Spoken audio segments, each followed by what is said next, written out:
Hey guys, இன்றைக்கி நம்ம எந்த படத்தை பற்றி பேச போகிறோம் அப்படின்னா, டைரக்டர் ராஜேஸ்வர் காளிசாமி டைரக்ட் பண்ண மணிகண்டன் மற்றும் குரு சோமசுந்தரம் அவர்கள் 2 பேரும் இணைஞ்சு நடித்த குடும்பஸ்தன் அப்படிங்கிற படத்தை பற்றி தான் பேச போகிறோம்.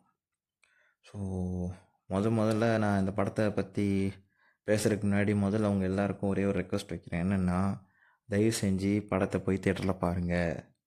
இப்படி ஒரு நல்ல படத்தை மிஸ் பண்ணிடாதீங்க. அது மட்டும்தான் ஃபஸ்ட்டு அவங்களுக்கு எல்லாருக்கும் வைக்கிற ஒரு ரெக்வஸ்ட்டாக இருக்குது. அண்டு அப்படி என்ன இருக்குது இந்த படத்தில் அப்படின்னா, ஒரு அவுட்லைன் அப்படின்னு பார்த்தா, ஒரு நார்மலான ஒரு மிடில் கிளாஸ் பையன் ஃபேஸ் பண்ணுற பிரச்சனைகளை தான் இந்த படத்தில் பயங்கர காமெடியாக, பயங்கர காமெடியாக இந்த படத்தில் சொல்லியிருக்காங்க. குறிப்பாக ஃபஸ்ட் ஹாஃபில் வந்து அந்த ஸ்டோரி போகிற விதம் வந்து அல்டிமேட் காமெடி. எல்லாமே தியேட்டரில் நான் மட்டும் இல்லை, எல்லாருமே கைத்தட்டி விழுந்து சிரித்து என்ஜாய் பண்ணி பார்த்தாங்க. அந்த மாதிரி ஸ்டோரி வந்து நகலுது. ரொம்ப சின்ன பட்ஜெட்டில் எடுக்கப்பட்ட படம் தான். ரொம்ப சாதாரணமாக நார்மலாக நம்ம வாழ்க்கையில் வந்து பார்க்குற விஷயங்களை வச்சு எடுத்த படம் தான் இது. ரொம்ப காமிக்கலாக காமெடியாக எடுத்திருப்பாங்க. ஸோ நம்ம வந்து சொல்லுவோம்ல, மலையாளத்தில் அப்படி வருது இப்படி வருது, கம்மியாக தான் பண்ணுறாங்க, ஆனால் எவ்வளோ சூப்பராக பண்ணுறாங்க, தமிழில் அப்படி யாரும் பண்ணுறதில்லன்ட்டு. அதுக்கு அந்த ஒரு விமர்சனத்துக்கு ஆன்சர் வந்து இந்த படம் தான். அப்படி இருக்குது படம். ரொம்ப கம்மியான பட்ஜெட்டில் ரொம்ப சிம்பிளாக ரொம்ப சூப்பராக எக்ஸிக்யூட் பண்ணியிருக்காங்க இந்த படத்தை. ஸோ கண்டிப்பாக தயவு செஞ்சு இந்த படத்தை மிஸ் பண்ணிடாதீங்க. இது ஓடிடிலேயோ இல்லை லேப்டாப்லேயோ இல்லை ஃபோன்லேயோ பார்த்தாலாம் இந்த படம் அவ்வளோவா அவங்களுக்கு வந்து திருப்தி அடையமா தெரில. பட் ஆனால் நீங்கள் க்ரௌடாக சேர்ந்து நீங்கள் தேட்டரில் பார்த்தீங்கன்னா அல்டிமேட்டாக நீங்கள் என்ஜாய் பண்ணுவீங்க. குறிப்பாக ஃபஸ்ட் ஹாஃப் வந்து பயங்கர சூப்பராக இருந்துச்சு. ஸோ இந்த வகையில் இந்த படம் வந்து ஒரு டாப் நாச்சான படம் தான் நான் சொல்லுவேன்.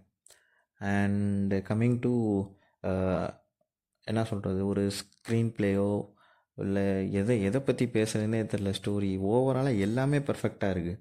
குறிப்பாக குரு சோமசுந்தரம் ஆக்டிங்கு அல்டிமேட். இதுக்கு முன்னாடி நம்ம அவர் அப்படி பார்த்துருக்கவே மாட்டோம். அந்தளவுக்கு காமெடி பெர்ஃபார்மன்ஸு பிச்சு டாப்பில். அண்டு மணிகண்டன் வந்து இதுக்கு முன்னாடி நம்ம அந்த குட் நைட் படத்தில் பார்த்துருப்போம் இல்லையா. ஸோ கிட்டத்தட்ட அந்த ஒரு மிடில் கிளாஸ் பையன் வாழ்க்கை தான். பட் ஆனால் இதில் அவரோட பெர்ஃபார்மன்ஸும் சரி, ஃபுல் அண்ட் ஃபுல்லாக வந்து இதில் வந்து மிடில் கிளாஸ் வாழ்க்கையை தான் அவர் வாழ்ந்திருக்காப்புல. அண்ட் மற்றபடி செகண்ட் ஹாஃபை பொறுத்த வரைக்கும் நமக்கு வந்து ஃபஸ்ட் ஹாஃப் இருந்த வரைக்கும் காமெடி இல்லைனாலும் செகண்ட் ஹாஃபில் வந்து கதை வந்து கொஞ்சம் சீரியஸாகவே நாவலும் கொஞ்சம் நம்ம ரியாலிட்டியை டச் பண்ணுற அளவுக்கு இப்போ கரண்ட் சுச்சுவேஷனில் நம்ம சொசைட்டியில் ஒரு மைண்ட் செட் இருக்கு இல்லையா. ஸோ அந்த மைண்ட் செட்டை வந்து பிரதிபலிக்கிற மாதிரி ஒரு சில சீன்ஸ்லாம் வச்சு அது சூப்பராக ரொம்ப அழகாக வந்து படத்தை வந்து கொண்டு போய் முடிச்சிருப்பாங்க. அண்ட் அது கூட வந்து பொலிட்டிக்கலாக நம்ம ஒரு கேஸ்ட் ரீதியாக வந்து இன்டர் கேஸ்ட் மேரேஜ் பண்ணுற இடத்துல என்னெல்லாம் பிரச்சனை வருது, அது ரொம்ப டெப்த்தாக கொண்டு போகாமல் மேலோட்டமாக அதையும் டச் பண்ணி அதுலேயும் அவங்க வந்து சொல்லியிருக்காங்க. ஸோ நான் வந்து என்ன சொல்கிறேன், இப்போ கடைசியாக ஒன்று இந்த லப்பர் பந்து, அப்புறம் இந்த மாதிரி படங்கள், குட் நைட்டு, அப்புறம் இந்த படம்.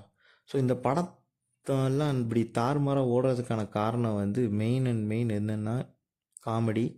அண்ட் இந்த படத்தில் வர கேரக்டர் எல்லாருக்குமே ஒரு பேக் ஸ்டோரி இருக்கும். அதில் ஒரு பிரச்சனை இருக்கும். அந்த பிரச்சனை எப்படி ஹீரோட்ட வருது, அந்த ஹீரோ வந்து அதை எப்படி சமாளிக்கிறாரு. ஓவராலாக அந்த ஒரு 4-5 கேரக்டர் இருக்குன்னா அந்த 4-5 கேரக்டரும் ஹீரோ நோக்கி ஒரு பிரச்சனையை கொண்டு வருவாங்க. அவர் வந்து அதுக்கு எப்படி ஒரே அட்டம்ப்டில் ஒரே டைமில் அந்த சொல்யூஷனை வந்து அந்த கொடுத்த டைம் ஃப்ரேமில் அந்த அதுக்கான சொல்யூஷனை கண்டுபிடிச்சி அதை சக்ஸஸ் பண்ணுறாருன்னு இருக்கு இல்லையா. அதில் தான் இப்போ வர படங்கள் எல்லாமே அந்த இது ஹிட் ஆகிற படங்கள் எல்லாருமே அந்த மாதிரி ஒரு சக்ஸஸ் ஃபார்முலாவில் தான் ஒர்க் ஆகுதோன்னு எனக்கு தோணுது. சும்மா ஒரே லேயரில் ரொம்ப கம்மியான ஒரு சிம்பிள் பிளாட்டில் வந்து ஒரு கதையை நம்ம சொன்னோம் அப்படின்னா பெருசாக வந்து மக்களுக்கு வந்து திருப்தி அடைய மாட்டேங்குது. ஸோ இது வந்து அந்த மாதிரி ஒரு படம் தான். ஸோ அந்த ஃபார்முலாவில் எடுக்கப்பட்ட படம் தான். ஸோ நீங்கள் வந்து இந்த படத்தில் குறைன்னா எதுவுமே கிடையாது. ஆமாம், எந்த விதமான பிஜிஎம் வந்து நல்லா இல்லையோ, அந்த படத்துக்கு என்ன தேவையோ அதை ரொம்ப அழகாக கொடுத்துருக்காங்க. அண்ட் ரொம்ப அழகாக எக்ஸிக்யூட் பண்ணியிருக்காங்க. ஸோ மேலும் நான் வந்து மறுபடியும் உங்கள் எல்லாருக்கும் சொல்கிறேன், தயவு செஞ்சு இந்த படம் தேட்டரை விட்டு போகிறதுக்கு முன்னாடி போய் தேட்டரில் பார்த்து என்ஜாய் பண்ணிடுங்க. ஏன்னா நமக்கு வந்து நமக்கு வர படங்கள் அவ்வளோ படங்கள் வருது. கிட்டத்தட்ட 600-700 படம் வருஷத்துக்கு வருது. அதில் பார்த்தீங்கன்னா கிட்டத்தட்ட 25% படம் மட்டும்தான் ஹிட் ஆகுதுங்கிற மாதிரி டேட்டா சொல்கிறாங்க. ஸோ இது அந்த ஒரு 25%ல் இது ஒன் ஆஃப் த படமாக தான் இருக்கும்னு நான் நம்புகிறேன். ஸோ தயவு செஞ்சு நீங்கள் வந்து இந்த படத்தை போய் பார்த்து என்ஜாய் பண்ணுங்கள். அண்டு உங்களோட கருத்துக்களையும் நீங்கள் வந்து கமெண்ட் செக்ஷனில் பதிவு பண்ணுங்கள். தேங்க்யூ.